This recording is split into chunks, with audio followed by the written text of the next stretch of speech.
so this is a scene where we're first introduced to the word Gond, right? That's where we find out that the child that they got from the Adilabad forest is a Gond child. So what is a Gond? Okay, so now I know that in the subs they've been referred to as a tribe, and they're tribals. And in the Western mind, the moment you're hearing tribals, you're gonna think, okay, they all live in the forest, and to some extent, yeah, some of them do, but the word is not actually tribe in Hindi. It's called jati, and in India, it kind of refers more like a clan or even a group of clans.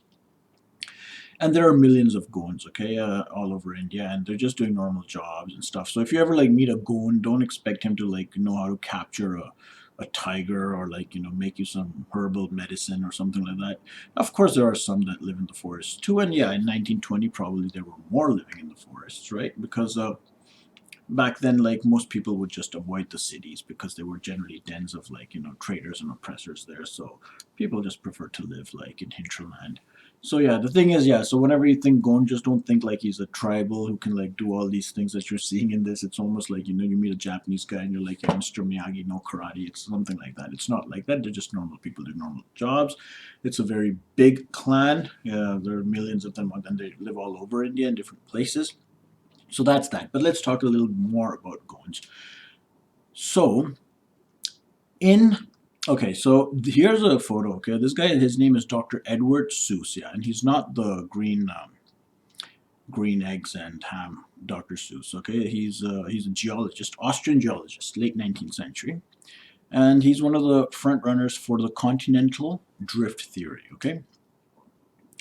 So the thing is that in the Vedas, that's the ancient Indian texts, scientific texts, right? It's mentioned that the Gonds are considered one of the most ancient tribes or clans ever in the world, right?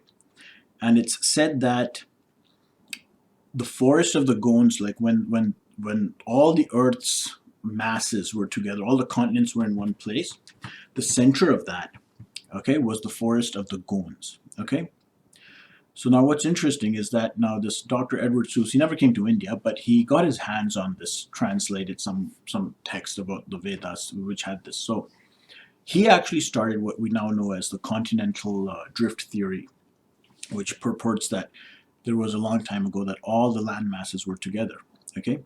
And look at the first name that was given for that. It was called Gondwana land, Gondwana land. So the Gond is directly from the Gond. What he was actually interpreting there, it's Gond Van. Van means forest. It literally, so Gond Van means the forest of the Gond. So in English it comes as Gondwana, but it's actually Gond Van. So the first, like even the continental drift theory actually supports this, that the first people were probably the Gonds, and they were at the center of this massive land structure, which was called Gondwana land, which literally translates to the land of the forest of the Gonds. Okay, just an interesting thing to point out there. Yeah, I know, and some people are going to say, oh, but aren't the first people supposed to be from Africa and stuff like that? Well, I don't know. That's not what the Vedas say.